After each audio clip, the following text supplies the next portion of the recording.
Hello everyone, my name is Rishabh from Computer Science and Engineering Department. Now I am going to explain the program for applet animation for the movement of ball. In the initial steps I have imported java.applet. Followed by this I have declared a class called ball.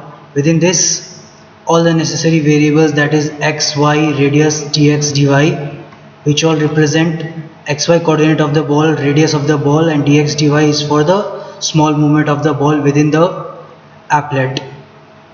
Then color is the ball color, that is the color of the particular ball which we are going to move.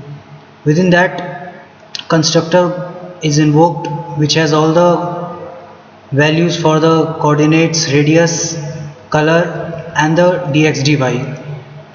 Using this pointer, all these values are assigned to the respective coordinates, radius, dx, dy followed by the ball color. After this, in the public class, that is the animation example extends applet implements runnable using the thread for the movement of the ball. Within this, ball has the color black ball. Using public void int, all the values are given. Using this, constructor is invoked which gives 40 for the x coordinate, 70 for the y coordinate, 20 is radius of the circle, followed by its movement in the x and y axis. For a instantaneous period is 4 and 4, followed by color is black of the ball. Using thread t.start, now the thread has started for the movement.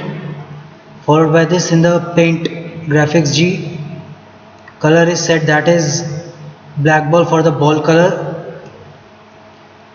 For drawing the shape, that is for making the oval shaped ball, all the details are given for the fill oval so that the empty circle is to be filled with this color and with the proper coordinates and radius.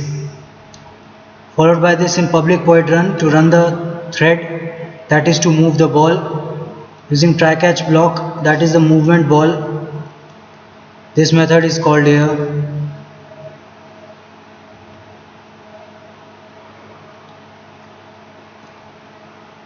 For the movement, as soon as the ball starts moving, the coordinates as fixed, it follows the same path.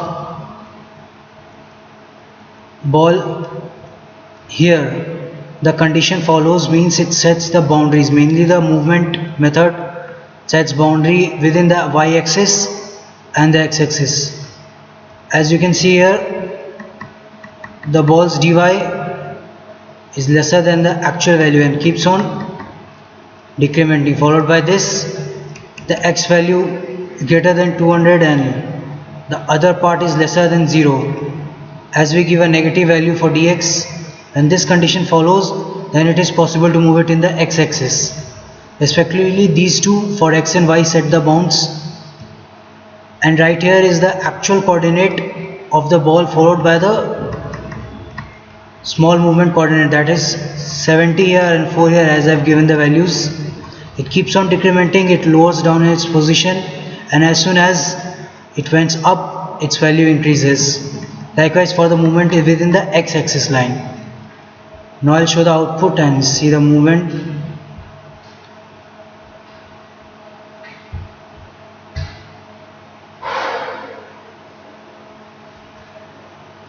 This way, once it goes up, to come back its value needs to decrement within the y-axis. That's what is to be done here. It keeps on decrementing. Now if you notice the movement within the x-axis, after touching the corners, it comes back, means its value keeps on decrementing. It lowers down and then rises up with the loop as I mentioned here. To set the boundary by calling the movement method in the main, that is within that try block, and in case of any exception comes, then that is to be handled in the catch block. So with this animation, this is how the movement of the ball is done. Thank you.